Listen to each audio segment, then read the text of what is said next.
আমাদের ফেনীর গণমানুষের দাবি ফেনীতে একটি সরকারি মেডিকেল কলেজ প্রতিষ্ঠা করতে হবে। এই দাবিটি যতদিন পূরণ না হবে মাননীয় স্পিকার, ততদিন এই দাবির পক্ষে এই সংসদে কথা বলে যাব। প্রয়োজনে এই সংসদের দক্ষিণ প্লাজায় আমরা 4 জন এমপি আমরণ অনশন করব। মাননীয় স্পিকার, আপনাকে ধন্যবাদ। মাননীয় স্বাস্থ্যমন্ত্রীর দৃষ্টি আকর্ষণ করে আমার উত্থাপনীয় বিষয় ফেনীবাসীর প্রাণের দাবি ফেনীতে একটি মেডিকেল কলেজ, সরকারি মেডিকেল কলেজ স্থাপন প্রসঙ্গে। মাননীয় স্পিকার, ভৌগোলিক কারণে ফেনী জেলা অত্যন্ত গুরুত্বপূর্ণ জেলা। গত কয়েক বছর ধরে ফেনীবাসী উন্নয়ন থেকে বঞ্চিত। আমরা এই সংসদে ফেনী থেকে 4 জন এমপি এসেছি, আমরা একজন যোগ্য মন্ত্রী পেয়েছি।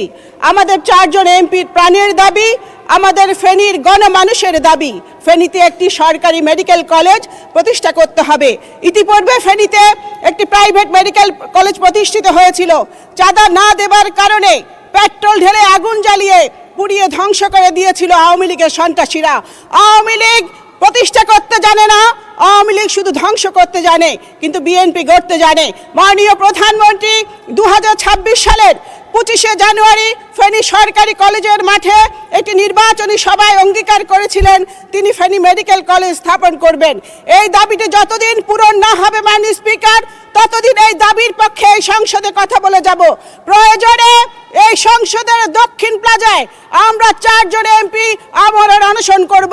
এই বিষয়টি অতি জরুরি বিধায় প্রয়োজনীয় ব্যবস্থা গ্রহণ করবার জন্য আমি আমার অনেক প্রিয় স্বাস্থ্যমন্ত্রীর দৃষ্টি আকর্ষণ করছি। মাননীয় স্পিকার, আপনাকে অসংখ্য ধন্যবাদ।